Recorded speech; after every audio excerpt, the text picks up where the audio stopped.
What's the Hangout toolbox? It just did you already start? Oh, sorry. We can Go erase ahead, this Chris. talk. No, we can It's okay. edit Go this ahead. Go out. ahead. Go ahead. You want me to start? Yeah, go. Yeah. Hey, wait. Okay, Chris. Todd. Take 5 seconds and then start. Okay. All right. Hey guys, and welcome to the 95th episode of EduAllStars. My name is Todd Nesloni, and you can find me on Twitter at NinjaTodd. And my name is Chris Kessler. You can find me on Twitter at IamKessler. Thanks for joining us on this episode of the podcast. And as you listen to this week's episode, we encourage you to tweet out using the hashtag EduAllStars. We love seeing the conversation and hearing about the great things that stick out to you from our guests. We are so thrilled this week to have Derek McCoy, who is the principal at Spring Lake Middle School. In 2014, he was selected as the NASSP National Digital Principal and is always looking at doing what's best for kids. Derek, thank you so much for coming on with us today. Todd, Chris, thank you guys for having me. It's a blast and a pleasure to be here. Well, Derek, we always like to start with just learning a little bit more about our guests. And so how did you end up in education? That's pretty funny. I was we had a job fair yesterday, and I was had a great talk with a candidate yesterday about how I ended up in education.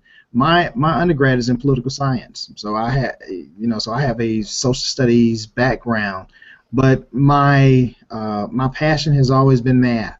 So when I graduated, I was in grad school, starting a young family, and I was going to be a college professor, but all my jobs in college and in the summers had always been working with kids, and it was just took the clarity of my wife just saying, just what are you doing? Just you're away from kids. You've always worked with kids. You like working with kids, and again I fell back to my math. So in Georgia, and I began teaching in Georgia. So I did the alternative route, licensure. I started teaching middle grades math. I had a great couple of principals, and they really they just nurtured me into being a great teacher.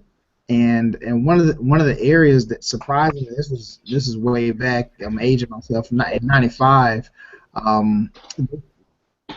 I saw a lot of burgeoning opportunities to dive into ed tech back then. So Georgia. So back in Georgia, I was bringing in those graphing calculators early. I was given a MacBook and this is an old clamshell MacBooks back then. Sure, yeah. A lot of fun, and it was really a time when we were just starting to really understand the power of the internet in the classroom, and it's pretty funny. I back then we didn't have the information repository that we do right now. So I remember one of the hugest deals that we had was my classroom had the Growler's multimedia CD. Encyclopedia on CD, and it was just a set of 3 CDs, and it was the biggest deal in the world, as opposed to now where we'll pull out our phones and just find out just terabytes of information or whatnot. That was me starting in education and then really diving into the ed tech and integration piece early. Right. Were you in a middle school or high school as a teacher? As a teacher, always middle schools. Always middle school. Okay. So Cool. I've taught in two different middle schools. One in Georgia, one in North Carolina. One in Georgia, I was a middle school math teacher for about, I think 6.5 years, and when my family moved up in North Carolina, even though I had been an assistant principal earlier, I went back into the classroom for a year. So that was a school up here in North Carolina. Both schools, Title I schools. Most of my work has been in Title I schools. A lot of great work, and I love the middle school, man. Me too. I'm an 8th grade teacher myself. I've been in 6th, 7th, and 8th in the last 5 years. But how did you know you were kind of like ready to get out of the classroom and move into that administration role? This is just pretty wild. This is the exact. Now this is a different conversation I had with the principal yesterday. Um, I don't know. Well, I guess the easy way, the most evident thing was I had some great models for school administrators when I was a principal, um, and they were just awesome people.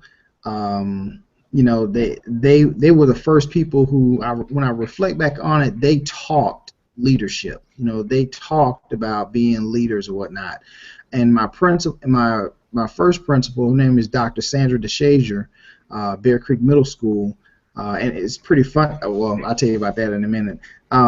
She was the first principal that I worked with that I can recall early.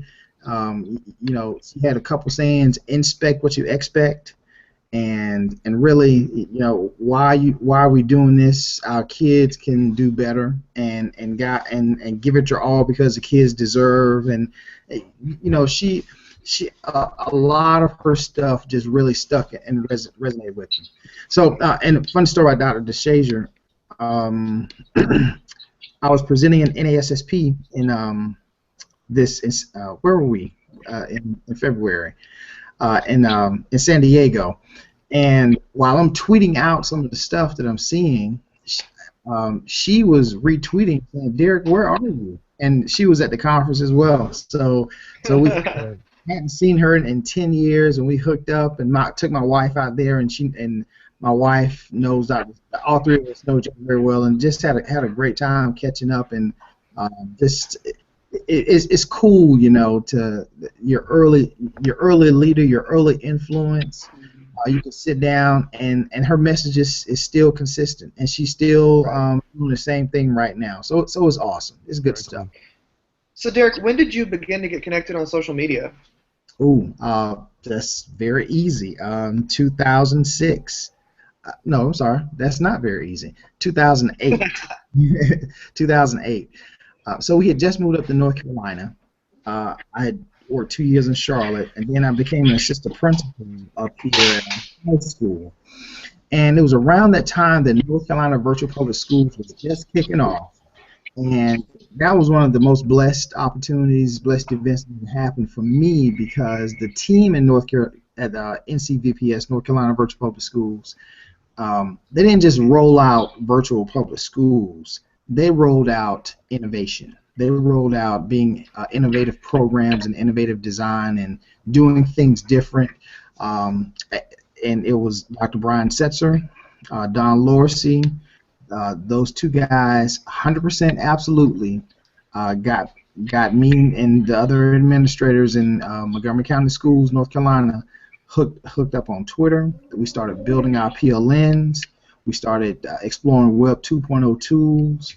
I credit them 100% with all of it, without a doubt. And I tell you, not looking back, just never looking back. They had, without them, I wouldn't be the educator I am today. I wouldn't be dreaming different. I wouldn't be engaged in my PLN, and my PLN is one of the best things that has ever happened to me, because all the opportunities and meeting great Todd. I never would have met you, a couple months ago, and Chris, we wouldn't be connected right now, and you're going to tell me about this Hangout toolbox in a minute.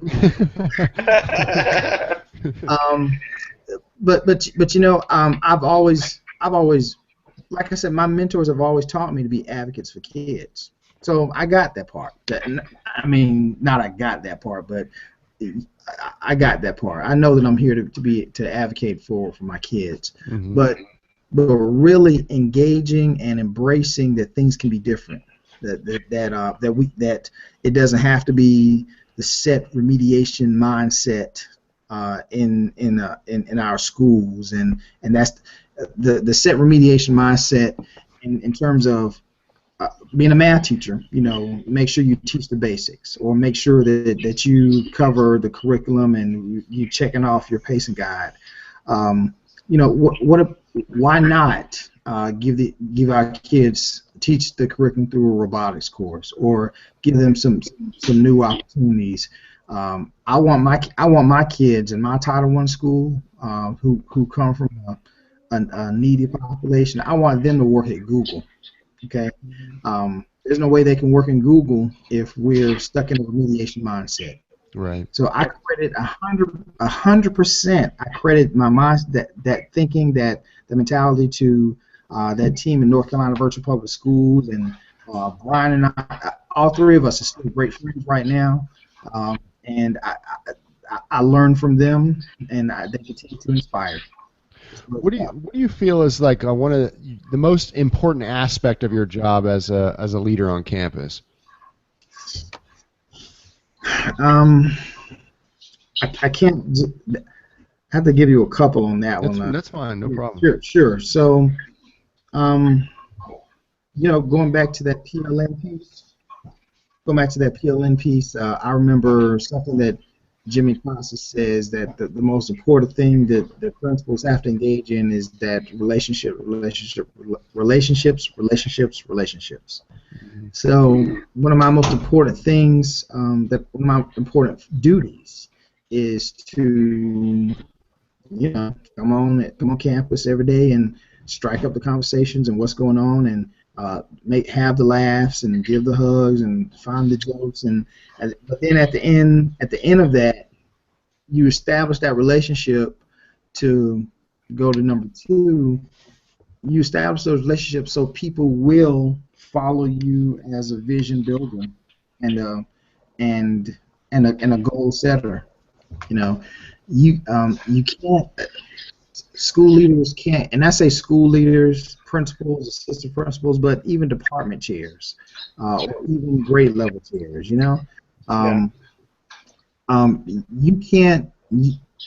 can't inspire or move a group of people if you don't have that relationship foundation already set and built. Otherwise, you're just reading word. I mean, you can read your vision statement off the letterhead of your newsletter. You know what I mean?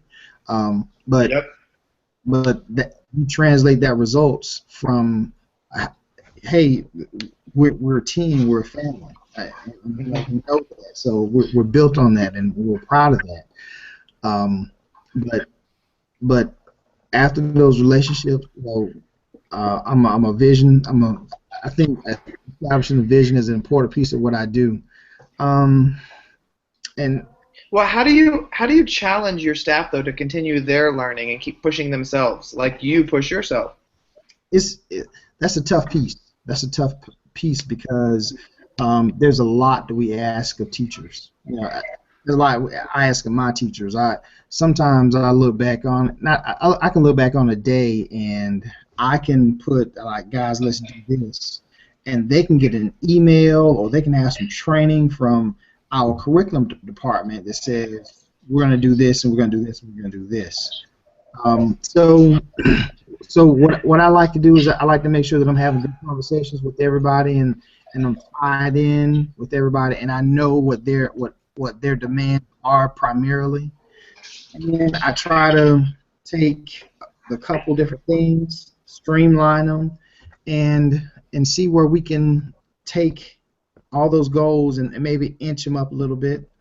What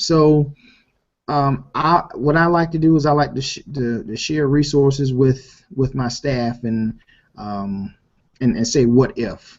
So one of the things that I do every Sunday is I send out a weekly blog to my staff, and it's comprised of three. It's comprised of 4 sections. The first section is called kudos, and it's like shout outs to the staff. Another section is upcoming events, and the upcoming events makes the biggest impact with the staff because they just breathe deep. They just, oh, this is happening this week. Oh God, so it just makes them feel good. There's a section in there called inspiration. So the inspiration section is just, is just dream big. So we got some teachers in our school who use Class Dojo extremely well,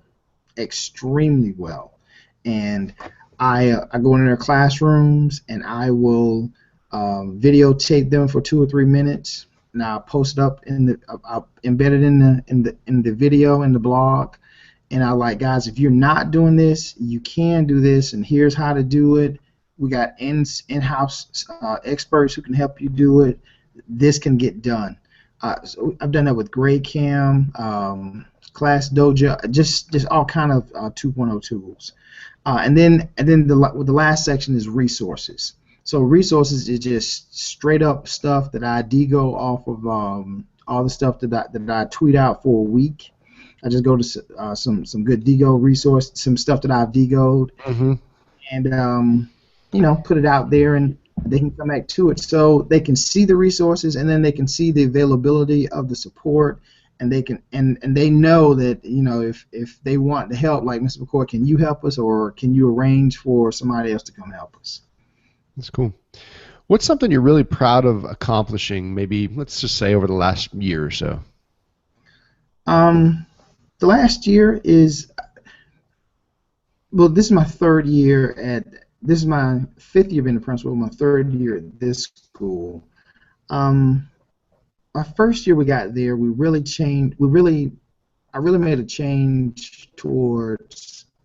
Well, let me say this, and this is just a little bit of honesty. I came into the school saying, look, I'm not one to make any sweeping changes. That's not what I'm about. Just it's not change for the sake of change. But one thing that I did do was I did change. Having said all that, I did change how we meet and plan and collaborate weekly and regularly. We have one day set aside specifically and solely for collaboration on our teams. So I make it so this year. So that and we call those collaborative planning on our Wednesdays. So this year, we just made consistent efforts to refine our planning process on Wednesdays. Our teachers go in and they know that it's going to be very, very, that talk is going to be streamlined. We don't bring in Susie did this or Johnny did this or whatever. It's we take a very data-driven look at what we've done previously, what we want to accomplish, what some of the barriers are, what learning will look like, and I'm really happy to see all the growth that's being made there. And with all the growth that we're making there, there's still just plenty of room to grow and go. So it's exciting when teachers are reflecting on what we're doing, reflecting on the process, and they are making suggestions. So what change initially came from me, they're like, hey, what if we did this? Awesome, let's do that. Own that process, because that's what we ultimately want. So who inspired you most when you were growing up, Derek? That's a great one. I just did ISTE's magazine just did a profile on me, and the interviewer he really just asked a whole bunch of questions about my background and my childhood growing up or whatnot, and I knew that it was a big part of it, but I didn't know that it was. But when we talked about it, it really resonated. Both my parents were awesome people. My father passed away when I was in college. My mom is 90 years old in December. It's just like she's kicking it awesome. They neither one of them graduated high school, but they had a simple mission that all 10 of their kids, I'm the last of 10, all 10 of the kids would graduate high school and they would go to secondary, and that happened. And it was just simple. It was just a simple approach, a simple directive. You're gonna be respectful. You're gonna achieve. You can do it, and it happened. And I also grew up in the country. I just very rural.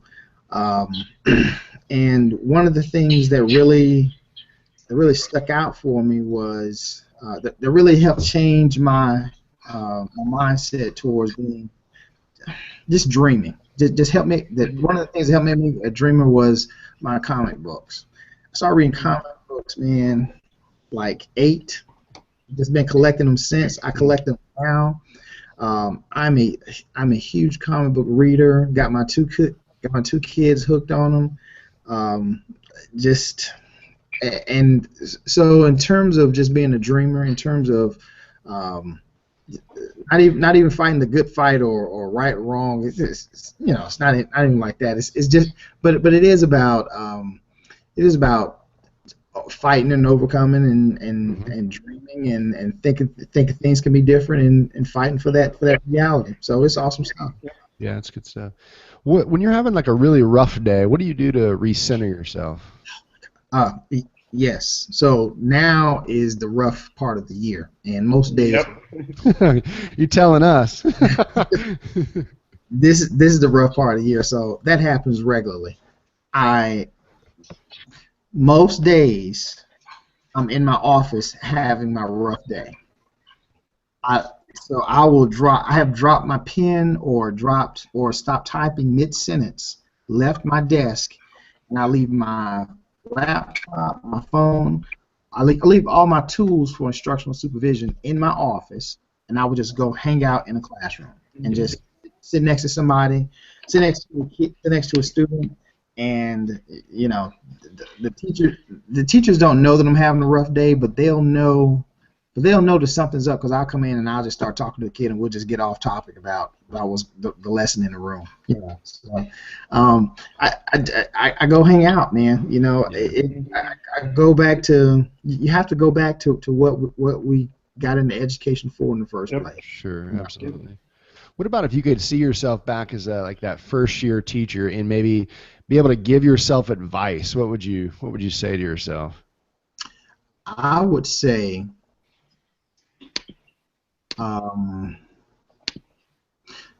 because that's how I think. I think a lot about, man, if I could have, I don't dwell on I should have done this different and beat myself up. Sure, reflect. Yeah. Sure, but I reflect a lot. I would start connecting earlier, different ways. I would start connecting earlier. I prided myself on being in my silo in the classroom. Okay, I would have become a connected educator as early as possible. And Twitter wasn't around then, so it's not about Twitter or Facebook, but it is about reaching out and really embracing that other people can help me get better, and that there are some other things to share. I would also look at ed tech integration a whole lot different. Because now it's not about the tool. We like to look at the pedagogy or the learning outcomes first, right. And then because then it was primary. That's one thing that I really had to work my way around and out of is mastery the tool first instead of looking at the pedagogy first. So those are a couple different things. Well, Derek, one of the questions that we always like to end on with our guests is, what is something right now that you're really passionate about? A couple things that I'm really passionate about is helping educators really dive into their PLN and really just build it, get the most out of it. And so that's in general. Specific is school administrators, so the administrator piece. So Todd, I don't know if you're involved in it, but we got the Ed Camp leaders coming up, being urged by Joe Mazza. Yep. We got all these great Ed Camps going on, but and I've been to a couple this year, and I've did an opening address at one, but if you look at it, it's mainly teachers. I think administrators. I don't know. We got to do more to get our administrators in. So that's one thing that I really am passionate about, and I'm fortunate that I got some great members of my PLN who we feel the same way. But we want to do something good and impactful to make more administrators connected administrators. Right. And another piece is, and I'm diving into this area right now, is just the principal as a lead learner. Just what those tools look like, what those attributes look like, because it goes into I think it goes into the influence piece. Not so much Michael Fullen talked about the fallacy of the detriment of micromanaging. We don't need to micromanage, but we do need to be We do need to be impactful influencers in our practice. So those are a couple different things that I'm diving into right now. That's great. Well, Derek, man, thanks so much for spending some of your Sunday evening with us. We really, really appreciate it and getting to connect with you further. How can people connect with you if they want to reach out to you? Excellent. I appreciate that. That's great. So a couple of different ways. I'm on Twitter. Please find me, follow me, hit me up on Twitter. My handle is @McCoyDerek, McCoyDerek. I'm big on Voxer, so yeah, hit me up on Voxer. Voxer is also McCoy Derek, McCoyDerek. Facebook, search for Derek McCoy. You can Skype me.